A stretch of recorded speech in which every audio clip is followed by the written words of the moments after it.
బీఆర్ఎస్లో ఏం జరుగుతోంది? కేసీఆర్ స్థానంలో పార్టీపై పెత్తనం కోసం కేటీఆర్, కవిత, హరీష్ రావుల మధ్య ట్రయాంగిల్ ఫైట్ నడుస్తున్నట్లు ప్రచారం జరిగింది. కల్వకుంట్ల అన్నా చెల్లెళ్లకు తల్లిదండ్రుల్లో తలా ఒకరు సపోర్ట్ చేస్తున్నారన్న టాక్ కూడా వినిపించింది. అయితే ఇటీవల కేటీఆర్, హరీష్ రావు భేటీ అయ్యారు.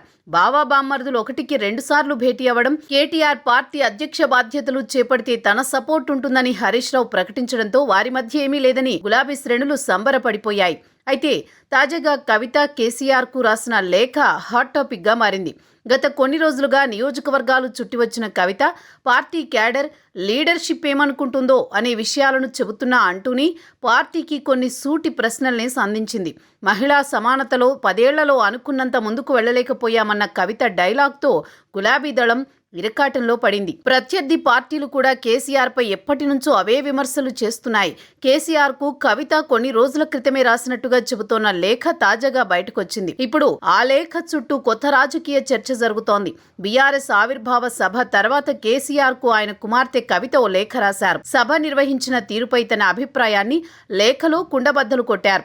పార్టీ మీటింగ్ సక్సెస్ అయిందంటూనే లోపాలను బయటపెట్టారామె. పాజిటివ్ ఫీడ్బ్యాక్, నెగిటివ్ ఫీడ్బ్యాక్ అంటూ 2 పార్టులుగా లేఖ రాశారు.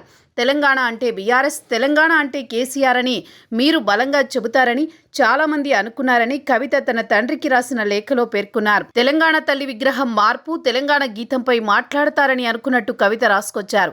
కేసీఆర్ స్పీచ్ బాగుంటుందని, ఇంకొంచెం పంచ్ను కేడర్ ఎక్స్పెక్ట్ చేసిందని కవిత తెలిపారు.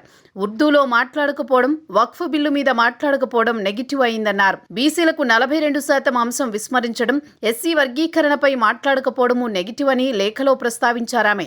ఇంత పెద్ద మీటింగ్కు పాత ఇన్ఛార్జీలను ఇవ్వకపోవడంపై కొన్ని నియోజకవర్గాల్లో నెగిటివ్ ఫీడ్బ్యాక్ వచ్చిందని, లోకల్ బాడీ ఎన్నికల్లో ఈ ఇన్ఛార్జులే బీఫామ్స్ ఇస్తారని ప్రచారం చేసుకుంటున్నారన్నారు. అన్నీ చెప్పాక పెద్ద లేఖ రాసినందుకు క్షమించాలని ప్రత్యేకంగా కవిత కోరుతూ అందరికీ అందుబాటులో ఉండాలని కేసీఆర్ని కవిత కోరడం కూడా ఇప్పుడు బిగ్ డిబేట్ కు దారితీస్తుంది. టీఆర్ఎస్ రజతోత్సవం మొత్తం కేసీఆర్, కేటీఆర్ నిర్వహించారని, కవిత, హరీష్ రావు డమ్మీగా మారిపోయారన్న ప్రచారం ఉంది.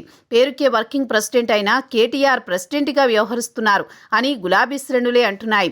ప్రస్తుతం కవిత లేఖతో వైఎస్ జగన్ పై షర్మిల ఎలాగైతే ఎదురు తిరిగారో కేటీఆర్ పై కూడా కవిత పరిస్థితి కూడా అలాగే ఉంటుందన్న చర్చ మొదలైంది.